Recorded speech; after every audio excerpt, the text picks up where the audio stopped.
Hey guys, welcome back to the channel. Today we're going to compare the Haute42 G13 to the other Haute42 pads. We have our B, our S, our P, our M, our T, and our R. If you have smaller hands or larger hands, you want a smaller footprint or a larger footprint, which device is the best compared to this one? Let's dive in. Here we go. Comparing the G13 to the M13, you can see they have, again, the same layout. The buttons here, the two up buttons on top, the rest of the side, the two up buttons there, the rest, and everything is similar. The buttons on top are all the same. You know, your L3, R3, your home is right here, your home is there, and your start is there. It's all the same. On the bottom, we have nothing. The left is your power, top is your power, the right is your pass-through. On this pad here, you have nothing on the bottom, kind of a sloped rest there. You have nothing on the side. You have your pass-through, then your power, and nothing on the right-hand side. When you're comparing the button sizes, these buttons are roughly the size of a quarter. These are your larger buttons across the whole pad, whereas these are your smaller buttons here. If I take that off, you can kind of see it is roughly that big. Whereas this has your large on the bottom and the smalls across the top. The screens are both on top, and when it comes to size and layout, the M is flatter by roughly 3/4 compared to this device. So this device, again, the acrylic top is thicker on the top, but that's not a bad thing. It feels very well put together, but this M is thinner and made out of metal as well. So this device being made out of acrylic, it's very well put together, very sturdy, everything else. You could change your custom art on the top, your art on the bottom, just unscrew it. It's very easy to do, and it feels very well put together. The M, I have an instruction video on how to add art to this. You know, it's an adhesive, but out the box, this is a standard metal build. So you can see it's just metal there, and it's very well put together. So if you are currently on the M and you're thinking about getting the G, you just want something smaller. Well, these are your standard low profile switches, whereas these are the more keyboard style. You would probably be better off going with the S, because the S will feel just like this feels, just with smaller buttons. Whereas the G, again, I like to feel these switches, to be completely honest, but it will feel different. You're practicing, it will feel different. Your response will be different because you're practicing on different style switches, obviously. But besides that, if you're coming from the G and you want something a little bit bigger, you just want a slightly bigger footprint, right? So we kind of put these on top here. You can see, let's see, how bigger is this? This is roughly roughly two adapters shorter than the M. And when it comes to width, again, roughly two adapters not as wide as the M. So next we'll do the paper test, right? So when it comes to the G, it's one piece of paper folded top down in half. It's roughly that big. The M is roughly taking the same paper, put it sideways, fold it in half, lay it on top. Take another piece, fold it 3 ways, lay that on top, and that is roughly how wide the M is. And as far as height, it is roughly these pieces of paper plus 2 adapters. So shorter by 2 adapters on this layout. And again, why you would do this is if you're at home, just let you know, put on your lap or your desk, how much space you're playing with between the 2 pads. So if you have the G now and you want something slightly bigger in the medium size with a much better build quality and the larger buttons all across the top, the M is a great choice for that option. So here we have the G13 and the T16. So again, this 13 here has your standard layout with the arrow key here, but it's also slightly turned to the side, whereas your T has your arrow key on top here and is more in line, but it has your standard layout here. This is the 16, so they both come in 16 models, which are L3 and R3 and L3. That's all standard. All the buttons are all the same on this device, whereas this pad here, it's all smalls on top with the large on bottom. This large is smaller than this large. So if you're looking at this pad here, what else do we have? On the bottom here, we have nothing. On the left, we have the power. On the top, we have the power. On the right, we have the pass-through port. On the T, we have nothing on the bottom, nothing on the left. The top is your power, and the right is your pass-through.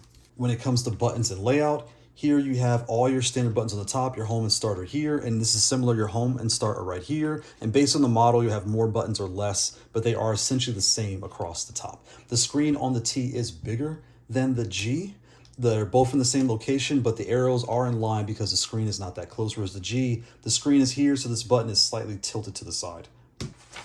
If we do our paper test, or our standard piece of American paper, we can see the G is, again, roughly the size of a piece of paper folded down, whereas the T is basically the size of a piece of paper folded wide, plus roughly 1 adapter head. So when you're playing, you're going from this amount of space to this amount of space. It's a big difference, right? So when we pick these up here, you can see the G, as wide as it is how tall the T is. And when it comes to width, is roughly, you know, that wide plus an adapter long ways and adapter sideways. And that would give you a reference on how wide this is compared to the G. And when it comes to height, it is essentially one adapter up and down shorter than the T. When it comes to the button height, the T is your standard low profile switches, so it's roughly 2/4 tall, whereas the G is roughly 4/4 tall. So when you're playing, this switch here is slightly less to activate, whereas this one's slightly taller. So if you're on the G and you're thinking about a larger pad, the T is a great option. It is comfortable on your lap. It has all the things you need. It will be bigger and everything else across the pad, and you'll be happy. Everyone knows the T. It is tried and true, and you'll be set. If you're on the T and you're thinking about going smaller, the G is a very nice build. It feels just fine. Everything feels great.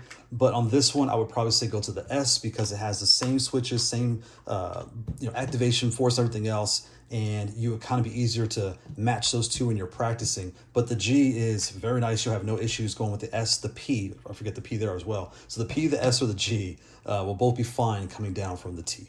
Here we have the G13 and the R16. So kind of look at these pads here. You can see again, these are all smalls across the top with the one large on the bottom. The arrow key here is slightly to the side because the screen is right there. The R has your up here and it's straight in line. Your arrows are there. You have your L3 over here, which is right on your pinky, which is nice. And then you have, the rest of your 16 buttons all laid out. The tops are essentially the same, right? You have your home and start, your home and start. When it comes to features, nothing on the bottom, power on the left, power on the top, pass through on the right. When it comes to the R, nothing on the bottom, nothing on the left, power on the top, pass through on the right, just like the T.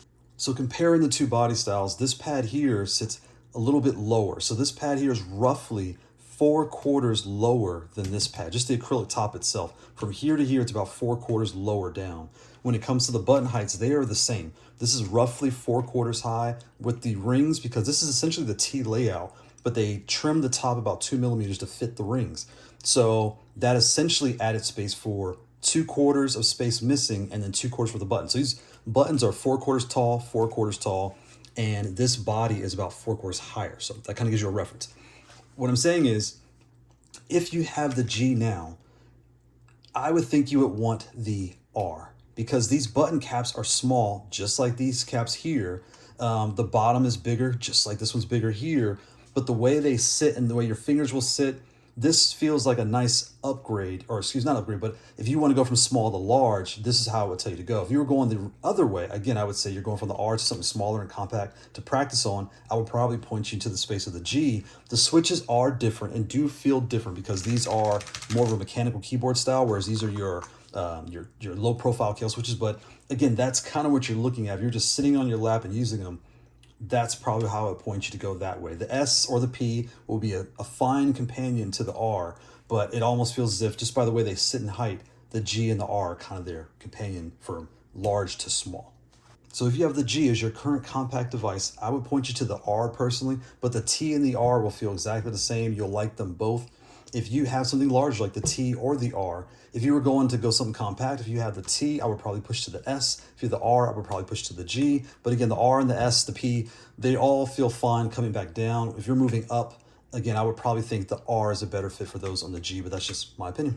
So that's the Haute42 G13 versus the B16. Thanks for watching. Bye.